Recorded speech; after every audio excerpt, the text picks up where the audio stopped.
I've forgotten completely how to do this, but hello, how are you? I hope you're good. Hope you and the kids are keeping safe. Welcome back. It is the end of the year, which means that it is time for my top books of the year.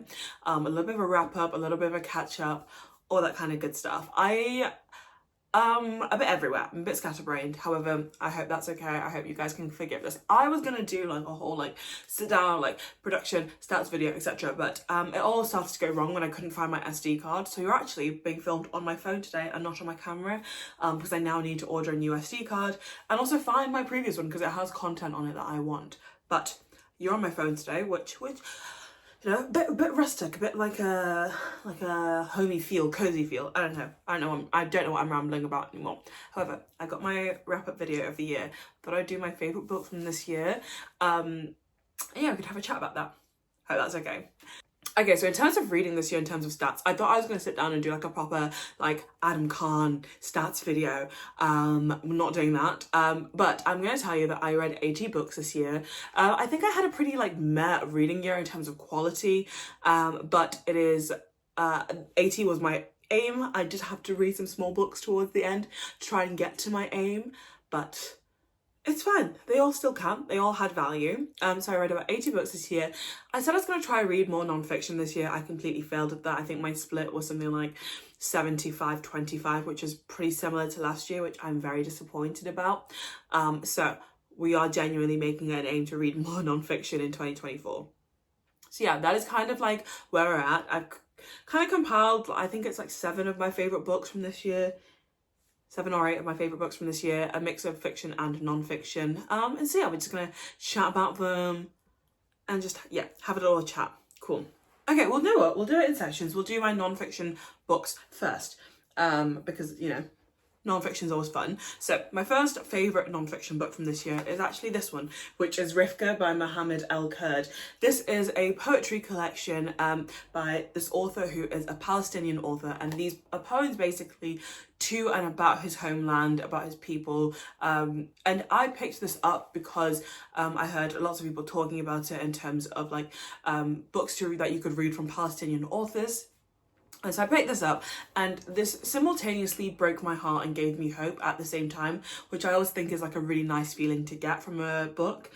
This is just, some of the poems in this are just spectacular. I mean, most of them are spectacular, but there are some that just really had me. And so yeah, if you are looking for just something that like really embodies how people in Palestine feel, but also gives you some hope, gives you motivation towards continued action and continued change, then Rifka is absolutely the poetry collection to read, and really good. That's actually the only physical non-fiction book I have to show you guys, and that is because the others I listened to on audio. So the first one is Strong Female Character by Fern Brady. This is a memoir that I read earlier on this year from the comedian Fern Brady, who she's always on like Taskmaster and stuff like that, but this is basically her memoir talking about being diagnosed with autism a little bit later in life and all of the intricacies that come with being diagnosed neurodivergent later in life, and also kind of reflecting back on things that she didn't know were her as a result of her autism, that she kind of just like either played off or took as fault and blame. I loved listening to this. I think it was very relatable for me in terms of like late stage neurotypical or like neurodivergent diagnoses. And yeah, I just thought that like, I just adored it. I loved it. And I really enjoy how Fern Brady tells it. Fern Brady is a comic by trade. And so when you listen to it, her comedic timing is just like spectacular. And yeah, so if you just kind of want like a book that makes you think, a book that makes you feel seen and validated, especially if you are neurodivergent, and especially if you've had kind of like a bit of a gap in your life and you feel like something was wrong with you or anything like that, then this is absolutely the book to read. Loved it, adored it. 10 out of 10 book. Okay, and then the last non-fiction book that I love this year is yet another memoir, and it is Paris by Paris Hilton. So if you saw me before I listened to this book, I thought I was in for a nice little fun ride. Paris Hilton. I like adored her in the sense of like her like socialite personality. I guess I didn't really know a whole lot about her. This book broke me. It took me a while to finish, just because I kept getting so emotional and so like, that I had to stop and then kind of pick it up. But this is basically Paris Hilton's memoir, where she talks about kind of her growing up. Another book with somebody that was diagnosed with ADHD a bit later on in life. But it's basically kind of talks about like her growing up, taking a step into the socialite scene and then being shipped off to provost schools, and like these like wildernessy transformation schools that used to kind of be a big market. This book is heartbreaking. So if you go into this thinking it's like a fun little ride, it's not.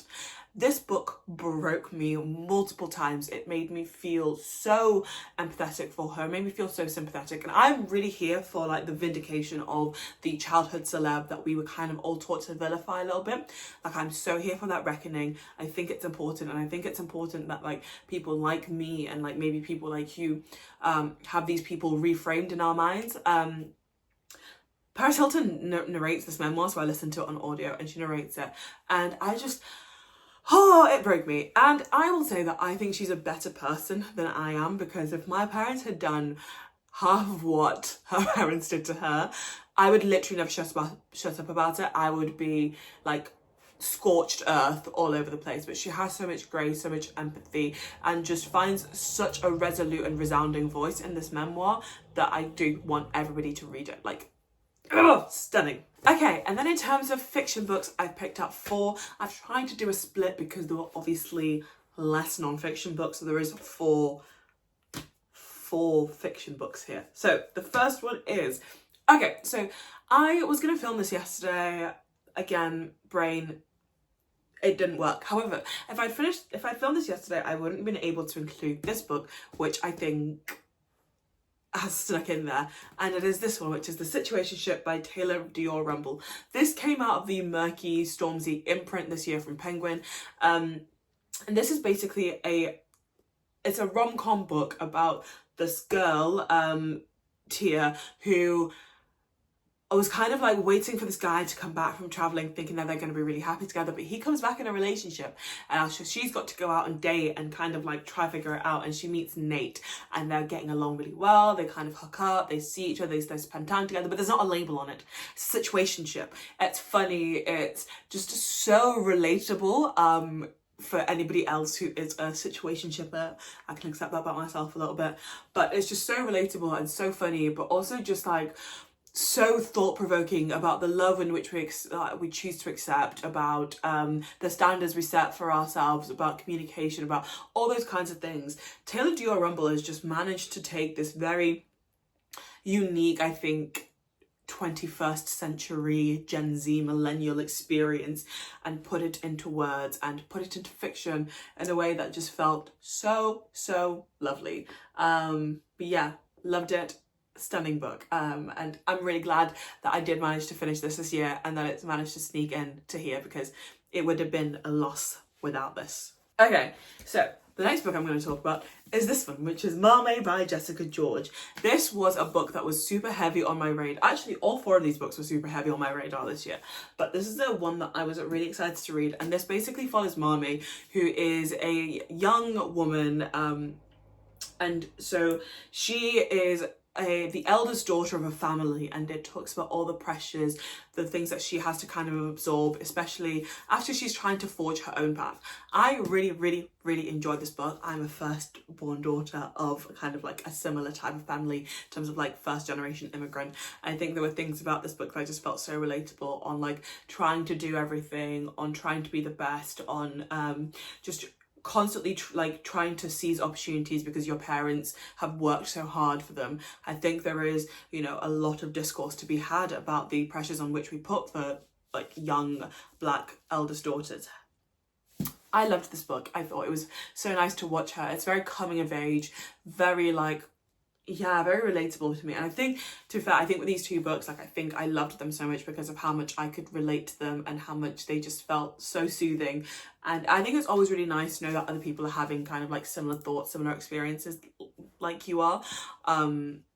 Yeah, but I really enjoyed this. I read this kind of towards the beginning of the year, and I'm really glad that I did, and I'm really glad that it's obviously stuck with me enough to make this list. So there's that one. Okay, moving on to my final 2 books of the year, and the first one is this one, which is Small Worlds by Caleb Azuma Nelson. This was Caleb's second book after his debut, Open Water. Was it last year or the year before that Open Water came out?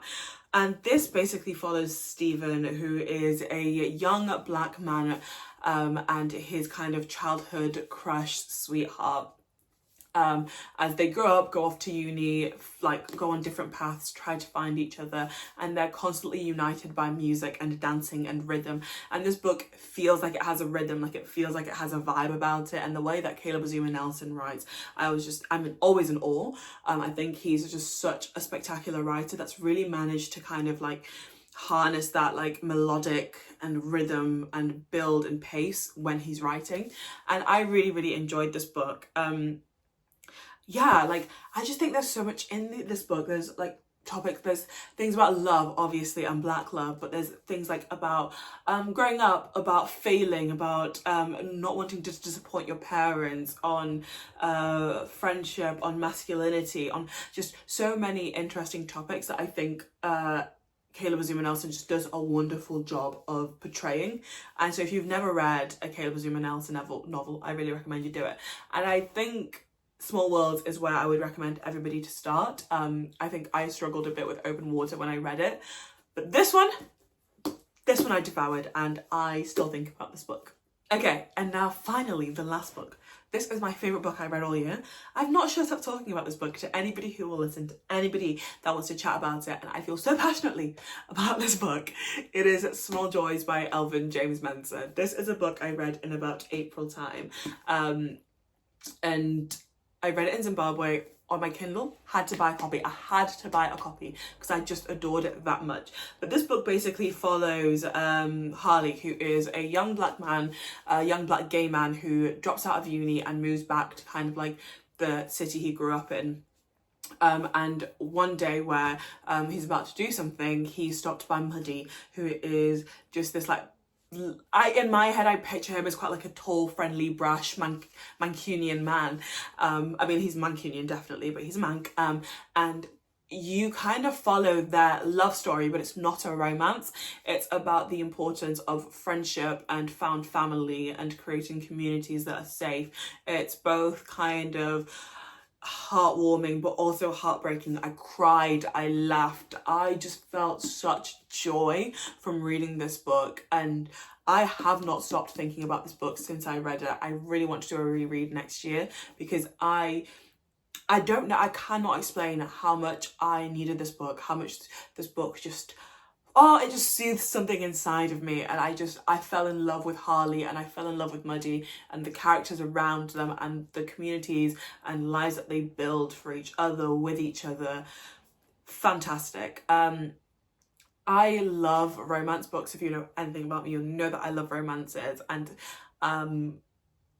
it was so nice to read a book about male love and male friendship. Yeah, it was just spectacular. So if you've not read this book, please do. I loved it so much. But yeah, so those are all of my favourite books. Well, maybe not all of them, but those are kind of like the standouts for me from this year. I am really looking forward to reading more next year. I've got some really exciting books. I've got a bunch of books that I got over Christmas, and like in that kind of realm. So maybe I'll do a book haul and show those to you guys. But I really want to be more intentional about what I read next year. But I would also be so curious to know what you loved. Tell me more about what you enjoyed. What book spoke to you. Yeah, so I hope you enjoyed that video, and I hope that you have a lovely 2024, whatever that looks like for you.